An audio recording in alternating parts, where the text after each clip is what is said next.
Well, hey there, Frontiers family. I am extremely excited that we can all gather and be here today. And even if you are not with us in person, wherever you are, I hope that you can gather around with some friends or family or whatever and still, watch through this and especially go through some of the discussion stuff because, hey, that's what this is all about, right? It's all about finding a way that we can not just listen to this and read through some scripture, but that we can take this and we can apply it to our life. Well, it's been a wild week for me, just getting through a bunch of stuff. And I've been hinting, and I'm going to continue to hint a little bit that there's some pretty cool stuff going on. And we're getting close to a time and a place where we can start to share a little bit more of that. And I am super excited about it. But first, I got this giant marker in my hand. So here's how I want to kick things off today, all right? So I'm going to just draw a little something. And it's not going to be too complicated. It's going to be pretty simple. Me and my awesome artistry skills. I got so much skills and talent, that, look out.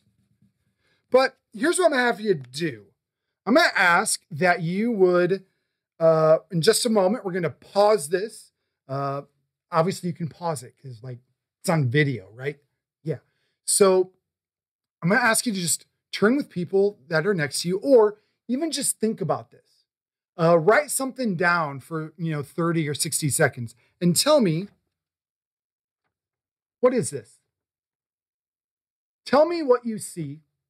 Describe it however you can in the most detail that you can, whether you're writing it out or you're discussing it with some others. But let's kick off. Tell me what you see here.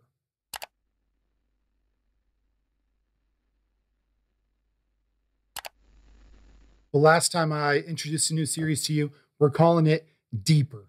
It's about getting deeper. Last week, we talked about to get deeper, first you have to think like an outsider. Well, today we're going to talk about embracing your limits. We are all limited in so many different ways. Well, what if instead of fighting that, what if we learned to embrace those limits? What if we learned to see all of these things that we don't think we have or can do, especially when it comes to this big purpose, this massive thing that God may be laying on your heart. And you're like, whoa, I don't have what it takes. Well, good. Let's start. Let's embrace your limits today.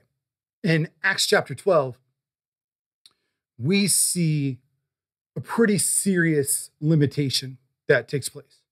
And so I'm just going to, honestly, I can't summarize this. This is so perfect the way it is. So let's dive into Acts chapter 12. If you have your Bibles, if you pull it up on your phone, whatever, do what you do. It'll probably be on the screen too. I'm sure that just very well could happen. But I'm reading now my massive giant print Bible, and I'm kind of excited about it. So here we go. Starting in Acts chapter 12, verse 1. About that time, King Herod violently attacked some who belonged to the church, and he executed James, John's brother, with the sword. When he saw that it pleased the Jews, he proceeded to arrest Peter too during the festival of unleavened bread. After the arrest, he put him in prison and assigned 4 squads of 4 soldiers each to guard him, intending to bring him out to the people after the Passover. So Peter was kept in prison, but the church was praying fervently to God for him. You want to talk about some limitations. Peter literally has limitations. He is shoved into a jail cell. And I'm going to try to find a photo of this. But when I was in Israel a few years ago, we actually visited what is likely to be the jail that we are reading about right now.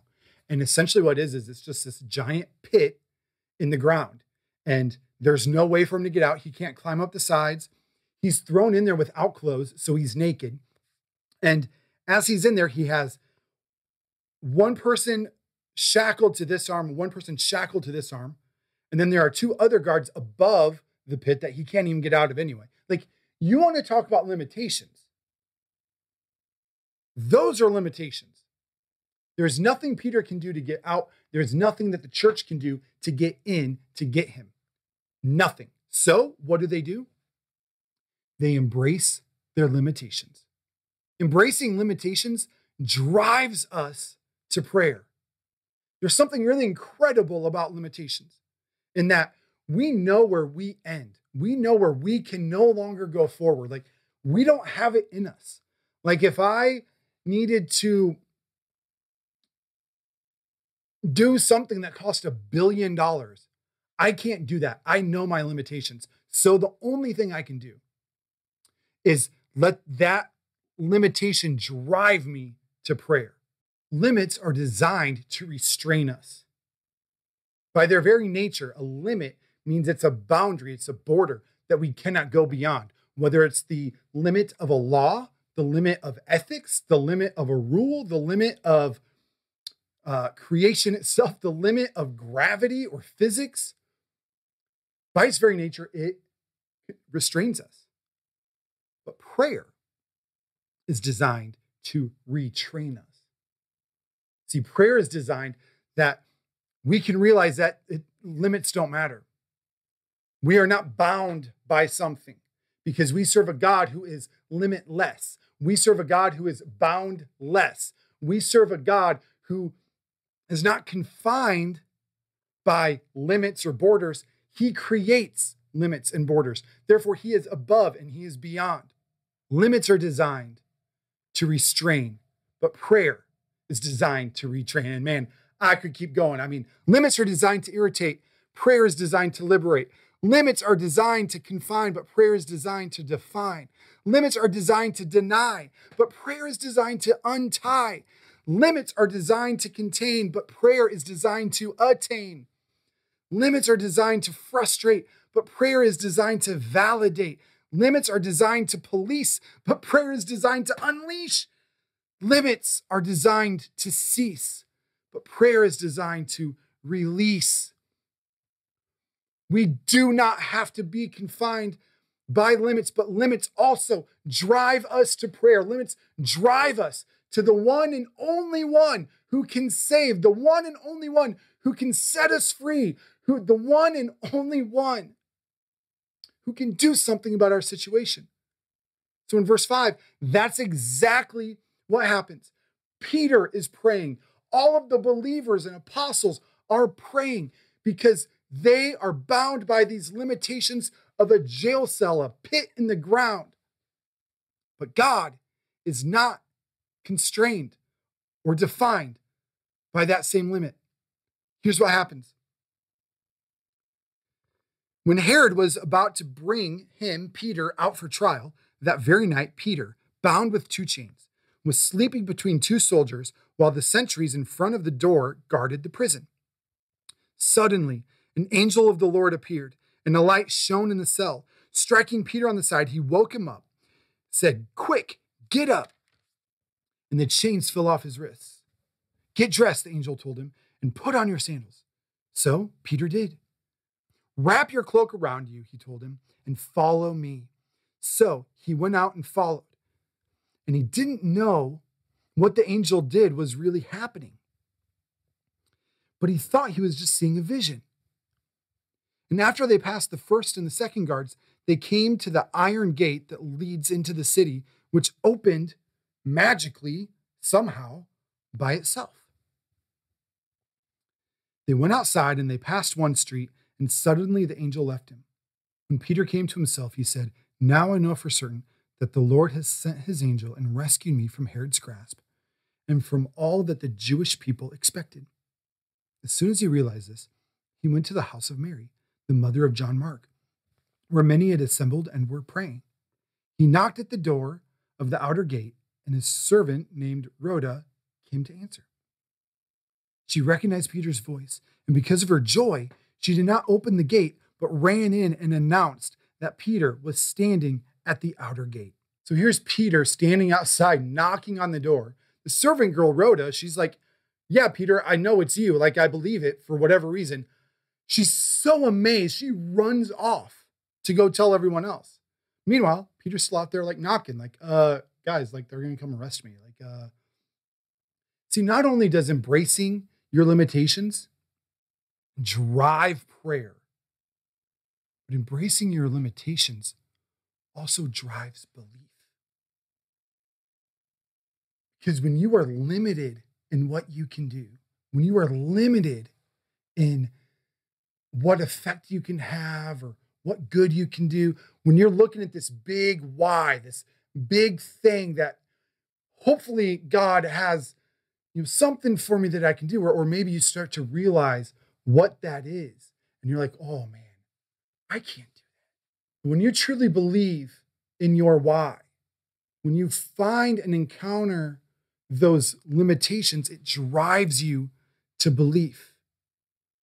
When the limitation of Peter is in jail, he's in a pit, it drives you to pray and it drives you to believe that God will come through. See, the road from restrained to retrained goes through Jesus. And that is the only way. You can go from hopeless to hopeful. You can go from impossible to possible. You can go from limited to limitless. Because embracing your limitations will drive you to believe in something more and to believe that Jesus can do it. Here's the rest of the story, starting in verse 15. Rhoda goes up to the people who were praying upstairs or gathered upstairs. "You're out of your mind," they told her. But she kept insisting that it was true. And they said, "It's got to be his angel." Peter, however, kept on knocking. And when they opened the door and saw him, they were amazed. Motioning to them with his hand to be silent, he described to them how the Lord had brought him out of the prison. "Tell these things to James and the brothers," he said. And he left and went to another place. At daylight, there was a great commotion among the soldiers as to what had happened to Peter. After Herod searched and did not find him, he interrogated the guards and ordered their execution. Then Herod went down from Judea to Caesarea and stayed there. When you embrace your limitations by seeking God in prayer, and then God answers that prayer, not only will you be in disbelief, so will others who see it. So will others around you. Herod, this wicked, terrible person trying to persecute and martyr and murder all of the believers, can't believe what he's seen. Peter, who experienced it, can't believe what's happened. When you embrace your limitations, it drives you to believe. And lastly, embracing limitations drives creativity. And while I love the story that we read in Acts chapter 12, I love this approach too.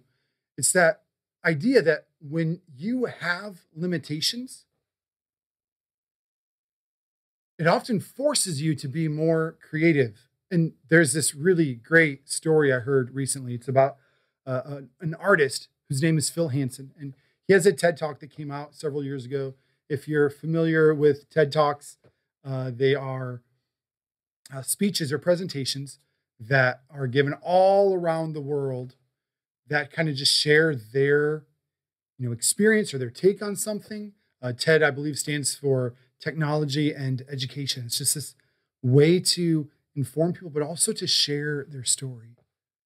And so this artist, Phil, talks about how he's going to art school and one of his favorite types of art.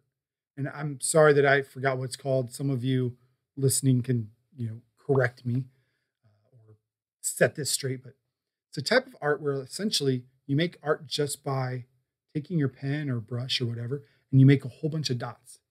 And through those dots, you create this whole thing. So, a portrait of me right now would just be thousands and thousands and thousands of little dots that you would make. And he was fantastic. Well, he started to notice that even in art school, he started to shake a little bit when he would make his dots. And his dots weren't really dots anymore. Now they're becoming almost like commas in a way. And so he would grip tighter and, you know, try and keep that straight. But the more he tried to grip it tighter, the more he started to shake. And he ended up dropping out of art school and thought he was done with art forever. A little later on, he goes to a specialist and finds out that he has nerve damage in his hand from gripping that pen so tightly. But Phil didn't want to give up on his art because he loved art. So he embraced his limitations. He said, if I can't just do a whole bunch of dots, what else can I do? Well, if I'm already shaken, what if I just draw out of squiggles instead of dots? Or what if I find other limitations and I just embrace them? So he would give himself budgets. So he went to Starbucks one day, and Starbucks would, give out as many, 2 cups if you wanted. So he asked for 50 cups. They're like, sure, here you go, 50 cups. So he gets 50 Starbucks cups for free, turns them around to the white side, and he paints on them. He draws on them, and then he stacks them up and comes up with this incredible thing. Then he started asking himself, how else? What are other limitations I can give myself to force me to be even more creative? So he put like black paint on the side of his, hand. And he said, what if all I did was use karate chops? And so he just karate chopped away and came up with incredible, incredible art. He said, what if I only used words?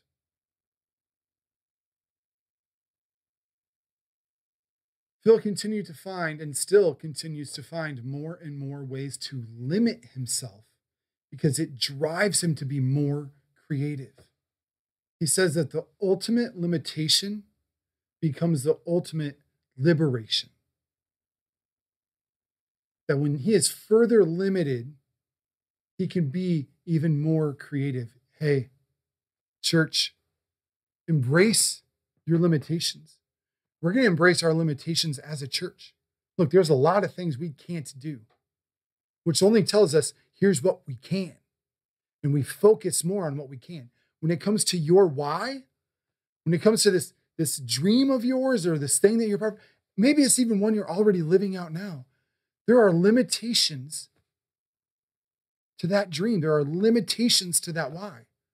Well, instead of get upset about them and get mad about them, yes, pray through it. Yes, let it drive you to a further belief that Jesus will walk you through it and take care of it. But also use those limitations to get more creative, to find new solutions, to find new ways to get something done. Or maybe it'll help you to think outside the box just a little bit more, to think a little different. Some of you are still wondering, you're like, is he ever going to bring up that stupid black dot again? Here's the stupid black dot. What was the purpose of this? Do me a favor, whether there's people with you or not, just raise your hand and say, I either wrote down or talked about the dot. I talked about how it's black or it's not a perfect circle. It's a weird shape, that Matt is a terrible artist. He's definitely not Phil. And, maybe it's splotchy. How many of you talked about the dot? Okay. How many of you talked about the paper around it? How many of you talked about the white, or how much space there is, how much room there is, how much you could do with all of this? What often happens is we think that the dot itself is the limit. The limit was the page. In your life, maybe you can find the limit, embrace that limit, and find all of this room for prayer and belief and creativity within it. Because limits, while they can be frustrating and constraining, limits can also guide you. I don't know about you, but I'm loving this series and I can't wait for next week. The working title right now, anyway, is called Get Scared. See if that remains by next week, but we're just getting started. And oh my goodness, for real, we are just getting started. I can't wait to tell you about a few things that are going on with our church. Because, hey, once again, we're just getting started.